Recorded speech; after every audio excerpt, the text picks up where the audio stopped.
Hello everybody, how are you? I am Norez and your teacher here and will be teaching you a different question and their answers. So I welcome you on classtheta.com where we'll be discussing questions. So let's get on the question. So our today question is, why would you restore a data files from the backup file? Option A, you wish to review the company data is good.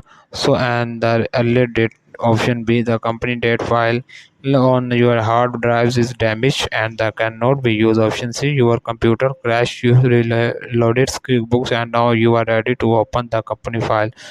Option D, all of the above. The correct answer of the question is all of the above. So that the answer of the question. If you are searching any other question, please visit www.classtheta.com and find on the search section if you have any question to ask.